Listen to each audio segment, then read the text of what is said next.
Brian Wright, Daily B 175. Understanding what your value is and not undervaluing yourself when you go to the market. The majority of people that we know, the majority of people that I'm speaking to, we have this issue of undervaluing ourselves when faced with successful people or being faced with people that have things that we want or need, i.e. going for a job. So you go for a job and you sit down with a manager or an owner and you question your value because you're sitting in someone in this authority position, and then you start thinking about yourself and you need something from them and you panic and then you undervalue yourself to just try and get something because you don't have anything right now in your mind, but you really want something. You're just self-defeating at that point. And this happens over and over and over. It's not just the job market. It comes to valuing, creating pricing for our products, for advertising, marketing, self-worth, all these things. You're allowing people to rent space in your head that's telling a negative tale that may not be true. So if you're going to define yourself by the subjective opinions of the world or of people around you, and that's what you're going to use to define yourself instead of actual facts, you're going to be in trouble. I mean, good or bad, if you're overvaluing yourself because you have this subjective, weird sense of things personally and you're blowing yourself up when you're really nothing, that's one issue. But then the other more common problem is we undervalue ourselves because somebody told you along the way that you weren't good enough, and then you started to believe that instead of looking at the facts and figuring out what your real value is. And then when you don't understand your real value, you don't really get what you're worth. That's the whole thing. You have to deal with facts, not the fictions of negative people that don't want you to succeed anyway. This could be the most close people in your life. This could be your mom and dad. This could be a spouse. This could be a sibling. It could be your best friend since you were, in kindergarten. They may not be where they want in life, so they say they want you to be there, but ultimately they're going to chip away at your foundation because they don't want you to succeed more than them. And it's not even that they're overtly doing it. This becomes this thing that just happens with humanity.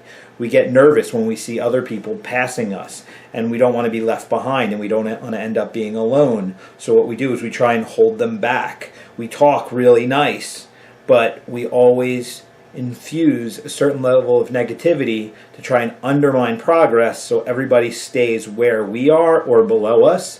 And again, it's not something that people do. I don't think your mom and dad are trying to sabotage you on purpose. I think your mom and dad are doing the best they possibly can with the knowledge they have and the skills they have. But it's not what you need sometimes. Sometimes you need what you need, and you have to cut the cord and go do that. I don't think you need to have a cheerleader for a wife or siblings or anything. I don't think any of us need cheerleaders. I think we have to be self-aware enough to understand what our strengths are, to recognize what our weaknesses are, and to truly look at what our real value for the market is. When I say value, I'm not like I'm worth X amount of dollars. When I say value, I'm saying what solution do I provide? What need am I, giving the solution for, or more providing the answer to for the marketplace? And then I can start monetizing it and saying, I'm worth X amount of dollars because I'm solving these problems. I'm providing for these needs. So if you're going to sit down with somebody and you're going to ask for them to give you money, and you have the ability to legitimately sit there and explain to them how you're going to 5, 6, 7, 8, 9, 10x their dollar value, then why would they say no to you? So when you sit there and you go, maybe my education's not good enough. Who cares if you can make them money? Maybe I haven't had the best track record, but maybe you've had an epiphany and you've gone on, learned what the mistakes were, and now you're ready to implement differently, so you're going to be able to provide value. So if you're going to be able to provide that value, why would you say anything different? Why would you give in to what the past has to say when you're sitting in the present? You have a certain understanding. Your need for certain things has made you become self-aware, and now you're really ready to get to work.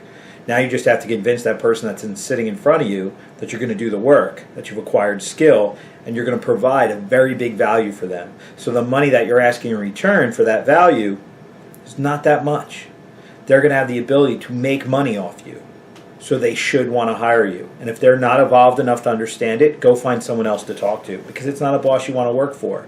Anybody that's going to sit there and judge you for things that really may not have application to the situation, so you may not have the education that they're looking for, but you're bringing direct value and it's clearly communicated and it's obvious, and if they turn you down because you're not fitting the written criteria, well, that's on them, and you don't need to be with people like that. You need people that are going to understand value, that are going to give you what you're worth. They're going to reward you for the efforts that you put out.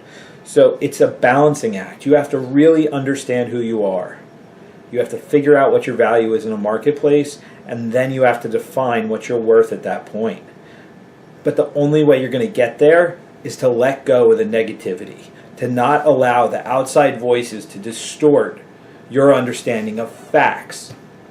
I'm not talking about a I feel good about myself bullshit, but a factual understanding of who you are, what you can actually do, and what that can do for other people, what that value is, what that value is, what that value is.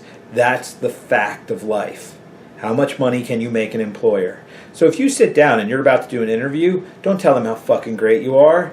The number one thing, I'm an employer, the number one thing that clicks me off is the minute people sit down and start telling me what they want. I really care about what you want, but the only way you can get what you want from me is to show me that I'm going to get mine.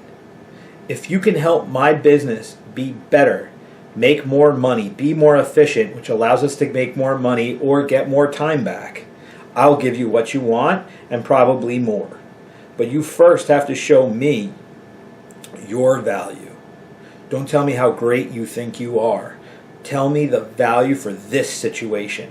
So every meeting you have, every person you talk to, the way to create leverage so that it works and you have a positive relationship is to not sit there and talk about yourself. It's talk about your value for the situation that you're discussing. Period. There's nothing else to talk about. It doesn't matter what you want. It matters what you can do for them. You want what you want. That's fine. Just do it on your own time. Use the time you've got with important people to show how you can help them maintain what it is they've got or grow what they've got. You want to make an important person more important. Simple as that. Don't tell them you aspire to be them one day, because now you're a fucking threat. Tell them that you just want to help them be them better. And you'll be happy to get what they provide so that you can be you better. It's really that mutually beneficial trait. So, and don't overestimate your worth because you think somebody could just afford it. Because the minute you disrespect someone's achievements, which in business is how much money, how much infrastructure, the size of their business, all these things, the minute you disrespect that and you have the attitude of, oh, they can afford it, so you ask for more, the minute you do that, you've lost their confidence because they're saying you don't respect what they've done. Maybe not even directly, but people that are really successful are proud of their success. And they want to maintain their success and build upon that success. And if you disrespect that, they're not going to have a place for you. So you've got to be someone that shows that you're a team player and that you want to push the ball forward for that person, not just yourself.